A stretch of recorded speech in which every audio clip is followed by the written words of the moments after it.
আমার ঠিক পেছনে একজন নামাজ আদায় করতেছে, তার নামাজ শেষ হওয়ার আগে আমি যেতে পারবো কিনা, নামাজরত ব্যক্তি ঠিক কতটুকু সামনে দিয়ে যাওয়া যাবে।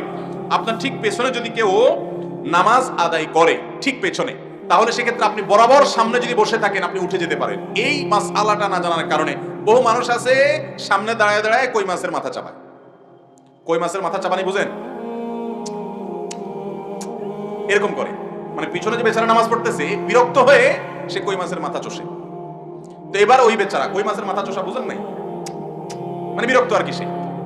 এই যে বিরক্তি প্রকাশ করতেছেন আপনি, পিছনে যে বেচারা নামাজে দাঁড়াইছে তার নামাজের অবস্থা কাহিল হয়ে যাবে, কারণ সে বারবার দেখতেছে আপনি পিছনে বড় বড় চোখ করে তাকাচ্ছেন তার দিকে, তখন তার নামাজের অবস্থা কাহিল হবে না? আমরা অনেকে জানি না এই মাসআলাটা। আপনার পেছনে কেউ যদি নামাজে দাঁড়ায়, বরাবর আপনি সামনে বসে আছেন, তাহলে আপনি ডান পাশ অথবা বাম পাশ দিয়ে নেমে যান, কোনো অসুবিধা নেই। যেটা নিষেধ হাদিসে সেটা হলো মুরুর। মুরুর কোনটা? ক্রস, এক পাশ থেকে আরেক পাশে যাও। নামাজ পড়তেছে একজন, আপনি এই পাশ থেকে এই পাশে অথবা এই পাশ থেকে এই পাশে গেলেন, এটা হলো নাজায়েজ।